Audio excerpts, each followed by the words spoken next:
Good morning from Australia. My name is Amy Rose and I'm the Managing Director speaker, the Digital Economy Council of Australia. I'm going to wait for our attendees to come in. You're joining us for the Global Digital Asset Regulatory Summit. Just bear with us. We will wait a couple of minutes for everybody to flow in.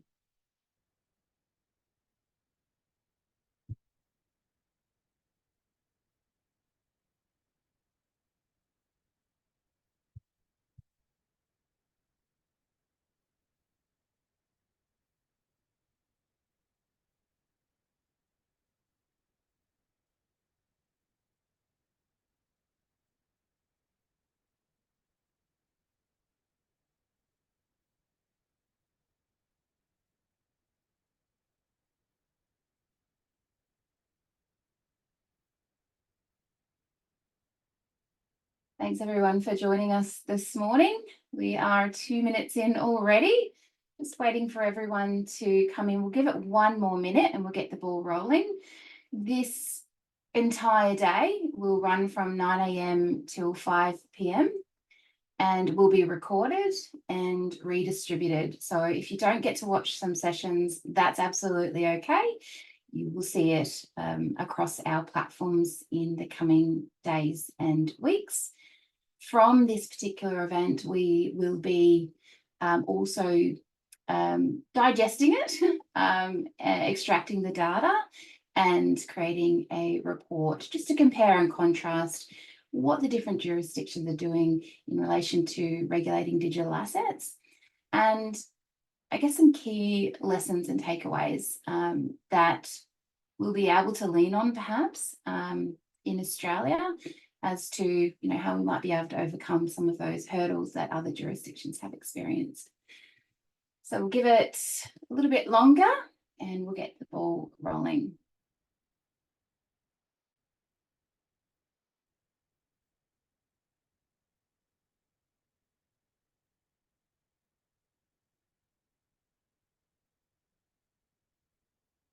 Okay, here we go. We have our first speakers in our backstage and they'll be coming up in about 5 minutes. But look, everyone, welcome to day one of our event. Today, we'll be going across the globe and speaking to over 50 speakers from various countries and jurisdictions, those who are really on the ground and going through perhaps what we're going through here in Australia, some further along, some even perhaps looking to what Australia is doing at the moment with respect to digital asset regulation. Australia is often described as a fast follower, or depending on who you talk to, a slow follower. So today we will take the opportunity to learn from those who have gone before us. That's one of our character traits, I guess, as Australians, and that's across various industries and various technologies. My name is Amy Rose. I'm the Managing Director of the Digital Economy Council of Australia, formerly Blockchain Australia. We have a number of amazing speakers. The first speakers that will join us today in a couple of minutes will be around the US jurisdiction. We're starting, really, the day is structured around time zones. There's no real logic behind it. It's just which time zone is able to attend at this certain time, Australian time, and it was quite difficult. But I think, for the US, we're just getting them at the end of the day. It's evening over in the US, and we'll go to the APAC region. We'll go across to Africa and the various and Canada, New Zealand will join us today and share some of their stories. So to start the day, we are jumping straight into that US conversation. We're going to be joined by Jackson Zeng, who is the CEO of Caleb & Brown here in Australia. He's also a director at the Digital Economy Council of Australia, and he's going to be having a conversation with Sarah Milby from the US Blockchain Association. We often look to the US and learn about what's going on there. It's really interesting what's happening there, and we're going to hear from them now. I'm going to bring them to the stage. Here we go.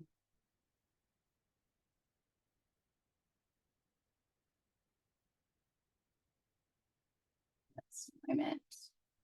Here we go.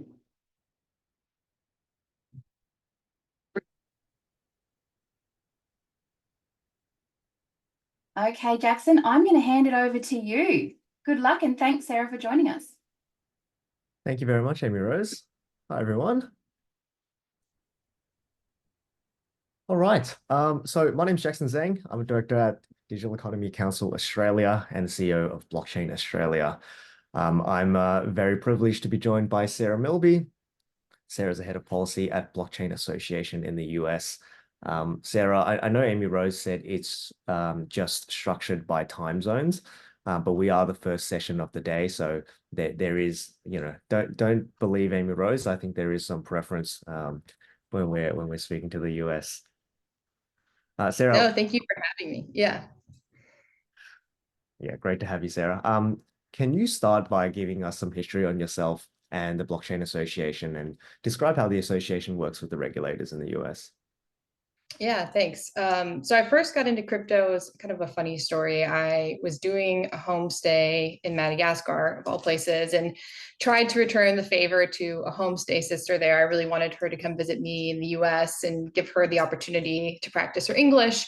And I took it upon myself to raise money, to buy her flights and try to get her a visa, et cetera. And it turned out to be an enormous problem of how to send her money. Like, I was unable to send her money because she didn't have a form of ID. Without a form of ID, you couldn't go to the Western Union and actually accept the funds. So it turned out like a whole mess. And at that point, I was surprised that I could speak to her so easily on Facebook Messenger, but couldn't send her any money. And later on in my career, I was at university and really dove into crypto and digital assets at that point and decided to write my thesis on the regulation of digital assets by the SEC at the time, looking at their securities analysis and the ways that they were applying it to the ICO boom at the time. So that was really how I started out my career, is kind of a flunk of trying to get someone to come visit me, and then got in on the academic side. But now I serve as head of policy at Blockchain Association. It's a nonprofit member organization based in Washington, D.C., and it has about 100 member companies that are all crypto native. So that ranges from centralized exchanges to DeFi developers, custodians, and others in the space, but it doesn't include large banks or other traditional financial players. And the way that Blockchain Association operates is we represent the interests and advocate on behalf of each of our member companies. So the bill comes out of Congress or a regulator decides to put out a request for information and comment, we as the association take it upon ourselves to write the comments and really communicate with the regulators and legislators about what can make better policy. Great, thanks for that, Sarah. So yeah, I think there are a lot of similarities, parallels between what we do here in Australia and what you're doing in the US. So Australia is also a place where we have yet to pass digital asset specific bills. So our industry is engaging with regulators under existing financial product regimes, which isn't always a perfect fit. So one of the issues our members are having in Australia are figuring out how to get earned products to the market.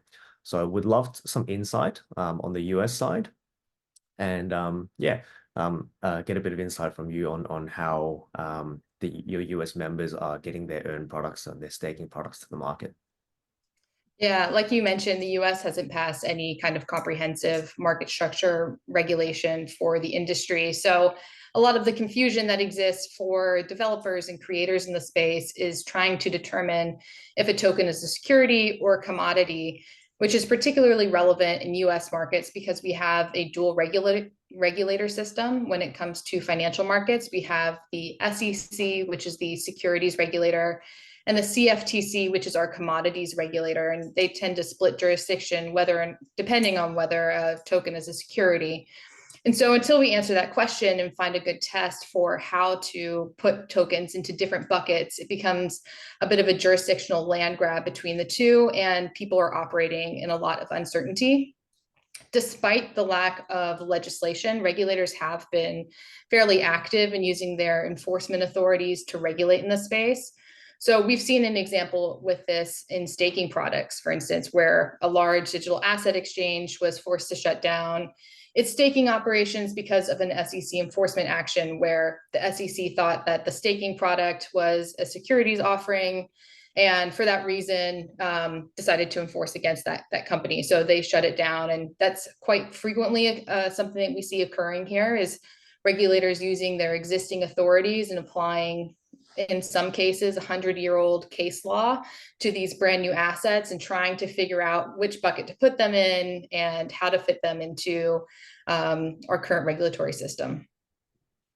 Yeah, I can, and we're definitely seeing some parallels here in Australia as well. A feature of some of these earn products are interpreted as managed investment schemes in Australia. The key, I guess, attribute that sometimes put them in that category is the pooling of customer assets. So let's switch over a little bit and give the DeFi space some love. Obviously, it doesn't matter how loud the centralized exchanges are. At the end of the day, we're building out an ecosystem in the decentralized economy, and so it's really important to us that that DeFi protocol developers are able to innovate and put products out there. So earlier this year, we saw the SEC issue a Wells notice to DeFi protocol developers, Uniswap Labs. So would love to get some color on that. How does DeFi fit into the conversation in the US? Yeah, so DeFi is a huge part of the digital asset ecosystem and represents a lot of our membership. And what we saw with the Uniswap case was the belief that Uniswap was facilitating securities transactions, and that some of the tokens that are available in the liquidity pools, the SEC deemed to be securities. And for that reason, I think we all come back to the question of what is a security. I think there are still many disagreements about which tokens and whether or not the SEC had the right to bring that enforcement action. And in general, I think that DeFi flies in the face of traditional finance in many ways. It operates completely differently using smart contracts and disintermediates in a way that I think doesn't suit existing regulations well. It can be, to your point, a lot of a square peg, round hole situation there. So we've encouraged regulators and legislators that we meet with to tackle the things that are most similar to the existing financial systems, such as large centralized exchanges and custodians, when they're thinking about what policies are right for the United States, and leave the DeFi products for later. And we saw a similar approach in MiCA, which is the EU's crypto asset regulation. So for that reason, it's not unprecedented to try to do the things you recognize first and leave the more complicated things for a second. That's perfect. Yeah. In Australia, we have a bill that's looking to be introduced that aims to introduce a product called a digital asset facility. And ultimately what it means is it's the custody component of a crypto asset. And so, I think that's a wonderful way to start.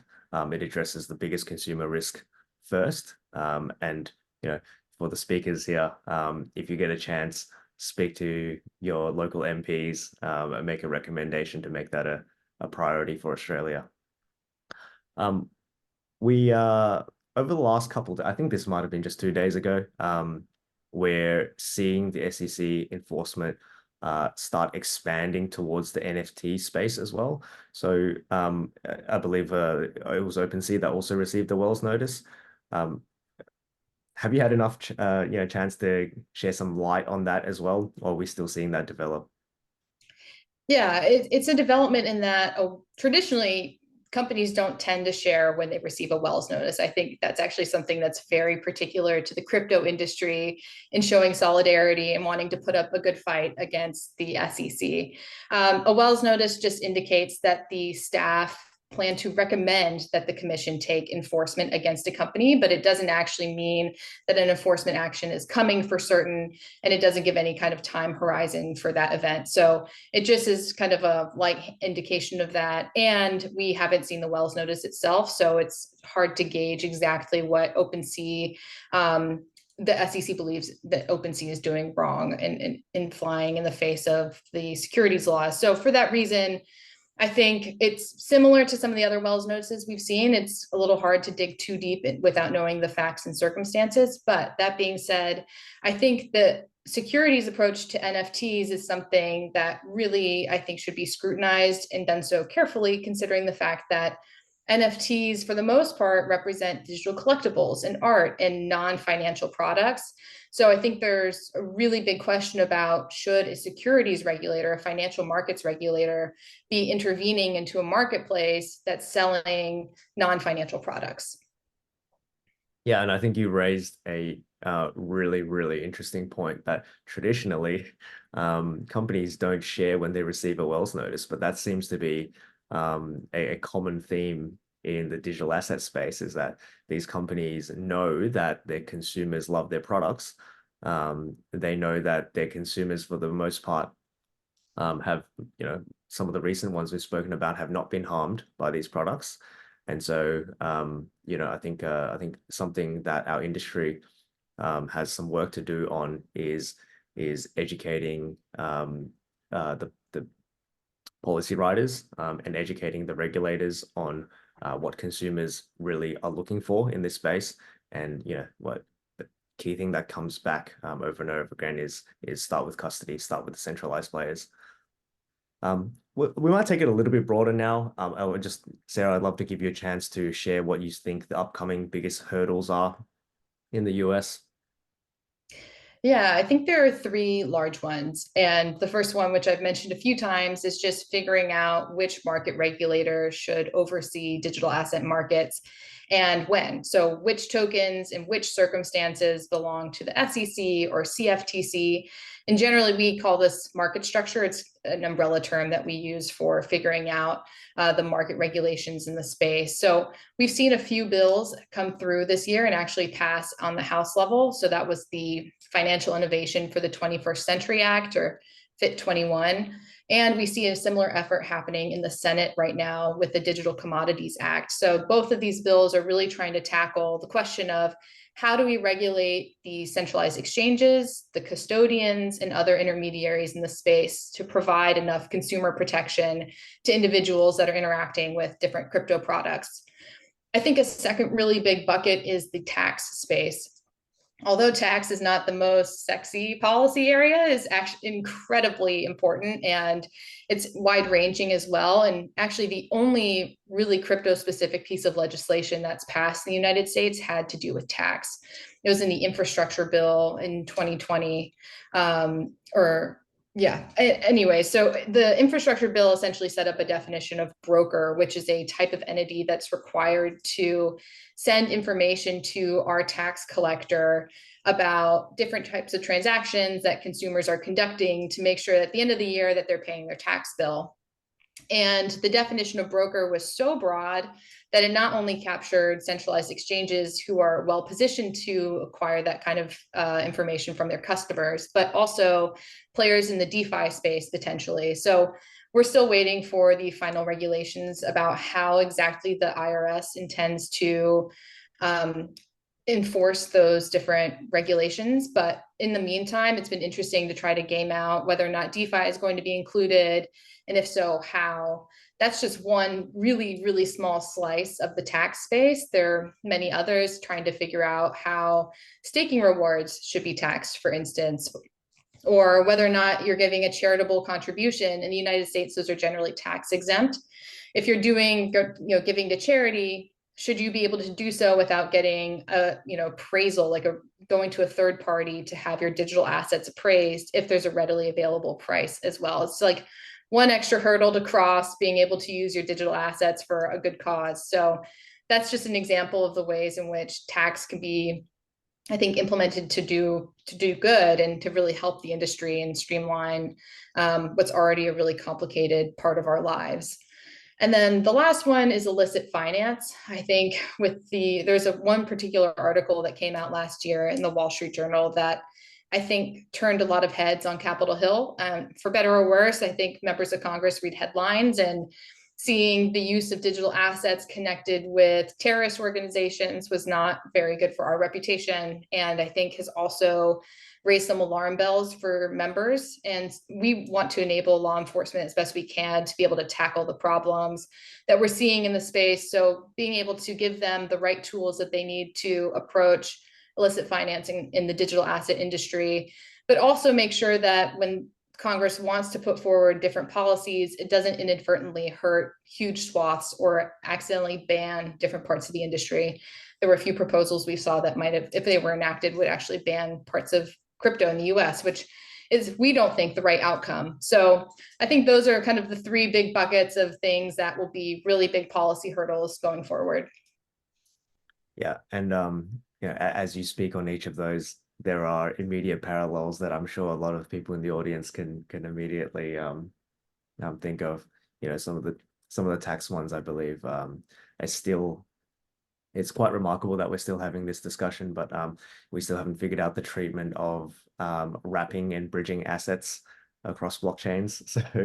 So there's a basic one, illicit financing, AML trails, all of those things. Our industry is also working very closely with regulators, with law enforcement, working with on-chain forensics tools to make sure that we can really make sure that we're creating a safe environment here.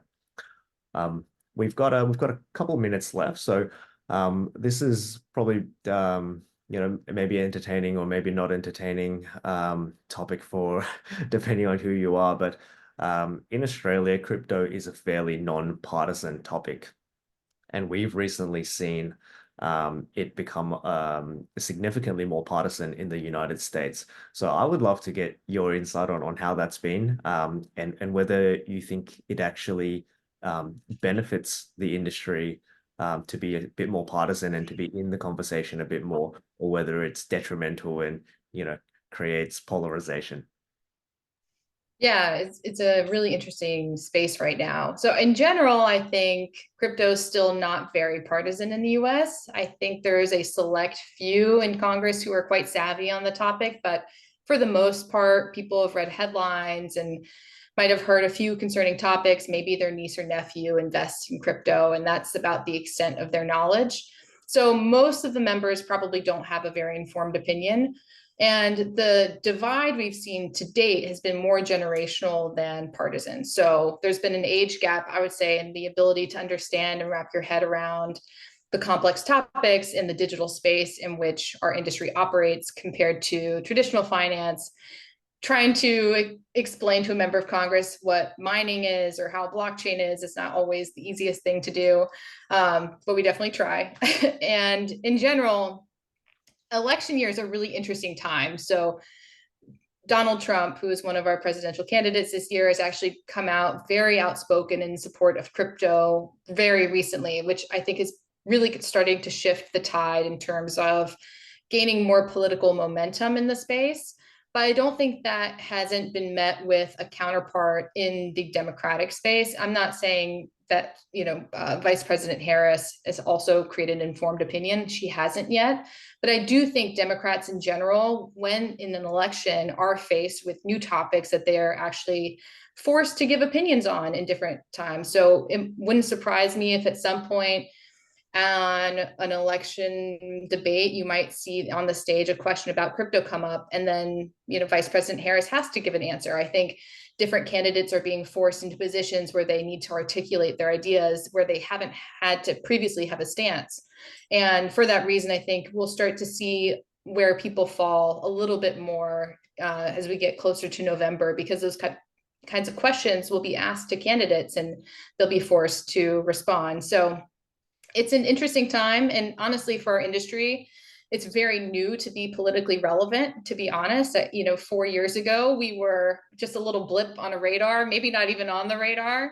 And so for the idea that we're center stage to some extent and really being discussed on a presidential campaign level is totally uncharted waters for the industry, and I think will bring a lot of surprises. I agree. Okay, well, thank you very much for joining us, Sarah. This has been incredibly insightful. Clearly, there's plenty of work to be done on both sides for to continue to educate and engage the regulators and policy writers. Yeah, thank you for having me. Thanks, Sarah.